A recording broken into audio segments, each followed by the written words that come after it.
Aujourd'hui, j'ai envie de vous parler de la glande thyroïde parce que je viens de voir justement un patient pour une hypothyroïdie. Vous avez sûrement déjà entendu parler de ça.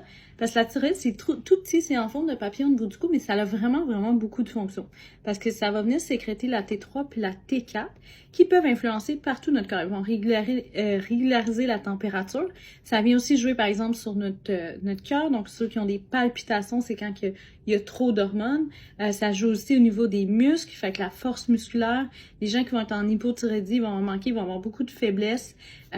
Ça joue aussi beaucoup au niveau du développement, surtout chez l'enfant, puis au niveau du fonctionnement du cerveau, fait que ça vient jouer au niveau de la myélinisation des neurones, fait que ça permet d'avoir des neurones qui sont plus actifs, de développer le cerveau, fait que c'est vraiment des hormones qui sont très essentielles. Puis ça joue même au niveau de la peau, au niveau du sébum, de la kératine, fait que les gens aussi qui ont des problèmes de thyroïde vont avoir des fois la peau sèche, les cheveux cassants, alors que ceux qui ont une hyperthyroïdie peuvent avoir une perte de cheveux accélérée. Fait que c'est tous des symptômes qu'on peut avoir quand notre thyroïde elle est déséquilibrée. Il y a différentes raisons, on en a parlé dans d'autres vidéos, mais entre autres, ça peut être auto-immun, le Hashimoto, entre autres, des femmes, des fois dans la grossesse, quand il y a un gros stress, peuvent avoir un problème au niveau de la glande thyroïde. Fait qu'il y a tout plein de fonctions, comme c'est comme un peu notre thermostat de notre corps, là.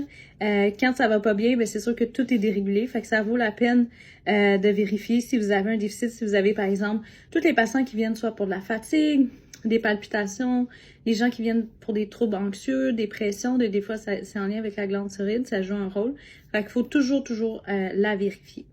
Donc voilà, si vous avez justement des problèmes de thyroïde, vous voulez en apprendre plus, n'hésitez pas à partager ou poser vos questions. Bye!